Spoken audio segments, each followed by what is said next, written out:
สบายดีพี่น้องสบายดียามเศร้าสบายดีเบิดสุขุสุขคนเนาะ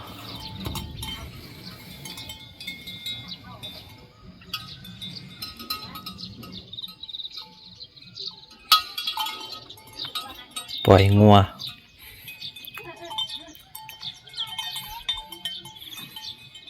ปล่อยงัวแล้ว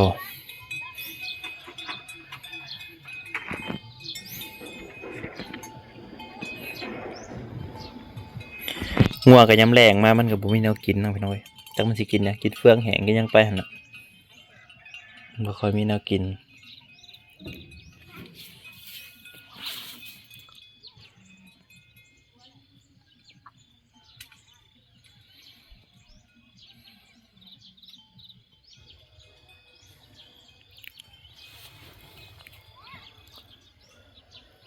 ตะเวนก็ขึ้นแล้วพี่น้องอากาศก็ยังหนาวๆอยู่เด้อลมออกลงเนาะแต่ว่าบ่ฮู้ว่าสิมีลมบ่มีมันคือสิบ่มีได้จังไดมีสมออยู่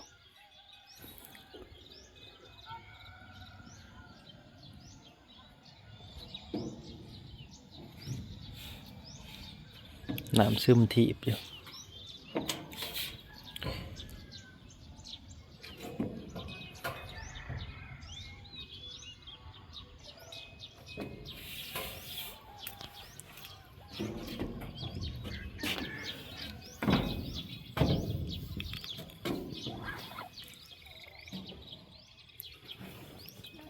ตอนนี้ก็อยู่หอคอยอยู่น้อยนั่นแหละตื่นมาตอนเช้าได้พี่น้องนั่งชิวๆอยู่เทิงก็ได้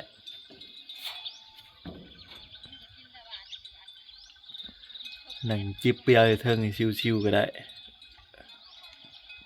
มันอยากคักขนาดปูด้วยแป้นเรียบร้อยเราเป็นหอสังเกตการณ์ให้หน่อยเพียงนาผู้หน่อยเป็นได้คือกายคันใดอยู่จะได้ลงทานบ่ได้ลงทานเอาคนได้เงินไปตอนน่ะยันบ่ได้ลงเอาคนกินเงินเบิดเดี๋ยวสิมายืมมันนี่ถ้าเบิ่งอ่ะเอาว่าเสียเฮากินเงินเบิดเลยมายืมอีกแล้วนี่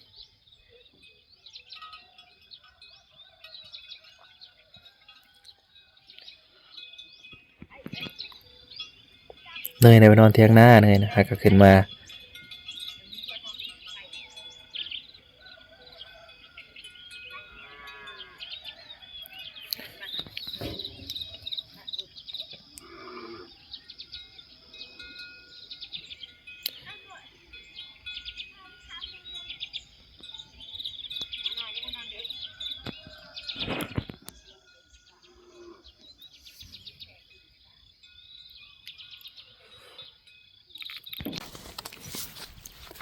เด็กๆกันปิดใบกระโพดให้ว่าเนี่ยเป็นอะไรเด้มันถี่กันโพดไงต้นกระโพดกันเลยมันถี่กันใช่มันเป็นหมากเป็นยังอยู่บ่ล่ะเริ่มใส่หมากเลยก็มีพี่น้องเริ่มใส่หมากเลยก็มีท่านนั้นกันยังหน่อยอยู่ก็มีสิฮดอันปุ๋ยดับบาน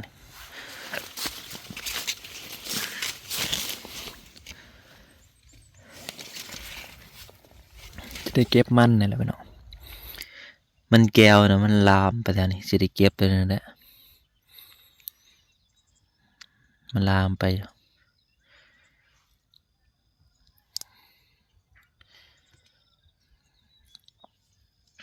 สวนกระโพดล่ำกับบ่ใหญ่มันถี่กันเนาะบ่ได้ล่ำอันบ่ได้มันหามันก็เสียใหญ่แน่ปลูกหาประสบการณ์พู้นแหละอยู่อันอยู่นอกเขาก็สิปลูกห่างๆในเพราะว่าต้นน่ะที่ใครคนนี้อยู่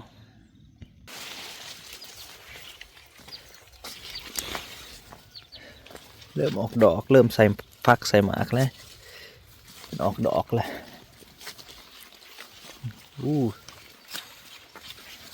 มันได้ห่างก็โอเคอยู่ได้มันต้นใหญ่ก็นี่ใส่ฟักแล้วนี่ใส่1 2ก็มีน้อยใส่2ฝักต้นฟักใหญ่ฟักเตใส่2ฝักเนาะ คือว่าเลยต้นข้าวโพดนั่นบัวลายใส่พักบัวลายเลยซองใส่กับซอง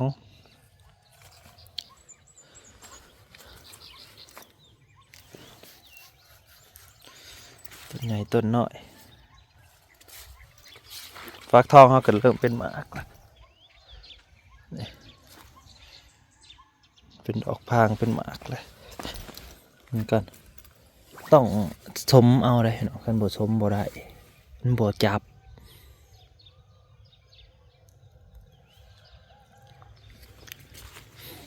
สมเอาจังได้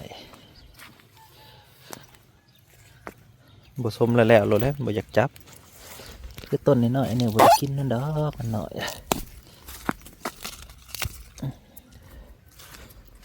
เบิดเท่านั้น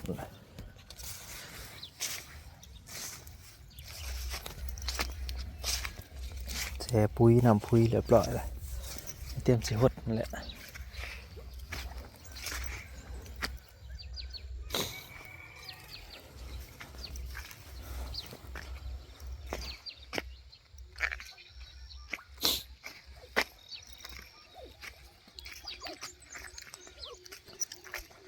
มีแนวกินหน่อยกินอย่างเพียง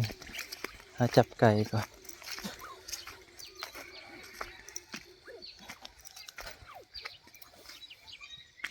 ลงสวนดอกโม่น้องไอ้ตื่นเช้ามาตัดยอดมันอีกเพราะว่ามันใหญ่บ่พร้อมกันดอกโม่เขาก็ได้เสียงแล้วบ่สิแก๊ดสิแจ๊ด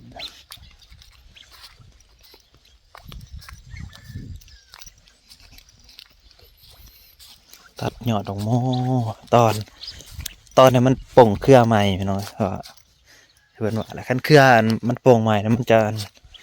อันนั้นกลัวลูกมันจะใหญ่กว่าเครือนี่ปกตินี่นะตัดแล้วมันก็เริ่มป่งใหม่นี่เครือนี่เริ่มป่งเครือออกใหม่แล้วนี่มันจะแยกเครือออกตัวนี้ก็ต้องตัดมาแล้วนี่ตัดเอาแล้ว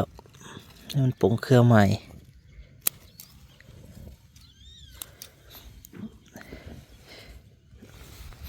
เบิ่งมาตามมันนะครับคือว่าเฮามาเลาะตอนแล้วมื้อน่ะมันยังบ่เบิดยัง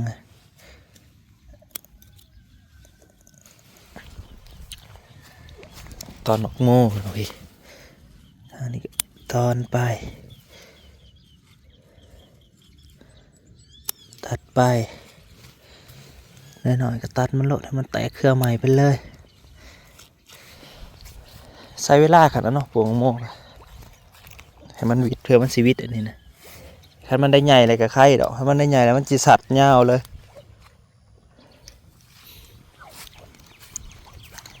ต้องดุมานะมัน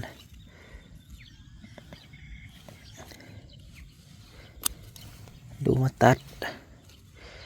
ดูมานั่นแต่ว่าขั้นตามปกติมันที่ใหญ่พร้อมกันในโมนะตัดอันนี้เขาตัดให้มันล่ามเครือพร้อมกันเลยกับซุกพร้อมกันนะตามมันตามสูตรมันแต่วันนี้มันบ่พร้อมกันแล้วต้นหน่อยต้นใหญ่เนาะหัวเฮาบ่ได้ปลูกหลายนะปลูกทดลองเบิ่งเนาะมาเบิ่งน้ำกันเนาะมันสิเป็นอะไรแต่ว่าหมู่เขาเจ๊ซ้ายเขาก็บ่ได้ลงเลาะสวนเพิ่นจักเถื่อนี่โอ้ดีตัดเลยท่าน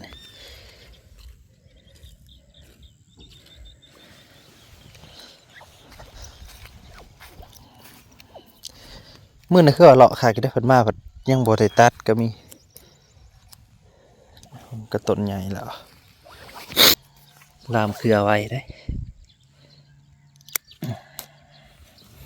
จากต้นนี้ยังเต็มอยู่บ่ลมหมักโม่กำลังงามหน่อยบ่ลมมื้อนั้นก็คือว่าตัดเลยยังบ่ได้ตัดอยู่ยาวก็ดอกแต่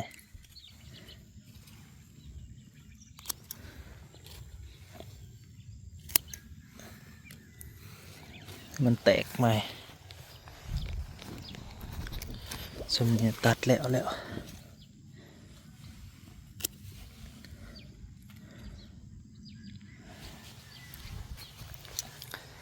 ตามสูตรเพิ่นว่าพี่น้องเอ้ยตามสูตรก็เฮ็ดน้ำเพิ่นสูตรเพิ่นสอนมาแบบนี้ลองเบิ่งเอาประสบการณ์ใหม่ๆแต่ว่ามันวิดหนาวเนี่ยมันก็สิไข่บักหม้อนะตัวใดที่มันวิดหนาวแล้วมันก็ใหญ่มาเลยตัวนี้พันธุ์ตัดจักดีปะลามเครือจนยาวเลยยังวันได้ตัดอยู่บางทีก็มาเลาะคู่มือก็บ่เห็นต้นนี้บ่ใหญ่ก็ลกถิ่มแถวนี้ก็งามอยู่พี่น้องเอ้ยตัดไปแล้วมือนะนั่นก็จะปงเครือใหม่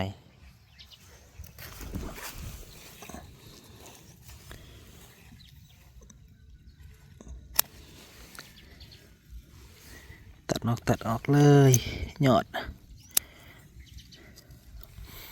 หาประสบการณ์เจ้าของนำพี่น้องเอ้ยว่าเฮ็ดแบบนี้มันสิได้ผลบ่ในได้บ่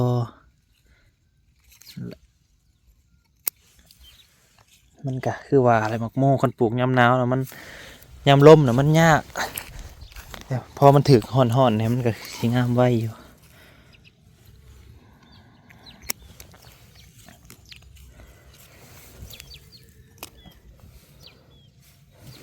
คันเอาบ่ตอนมันพอสิเป็นมันเอาไว้โพดสิบ่ใหญ่พุ่นน่ะเอาตอนตะไคร้แน่เครือมันก็ลามมาใหม่มันก็จะเลี้ยงหมากมันใหญ่ขอบคุณหลายๆเด้อพี่น้องที่เข้ามาหับส้มเนาะสวนแตงโมเฮานี่ละมะโพดก็กำลังขึ้นมันแก้วก็ติดแล้วทั้งนี้พอกันใหม่ขอบคุณทุกๆกำลังใจเข้าสวน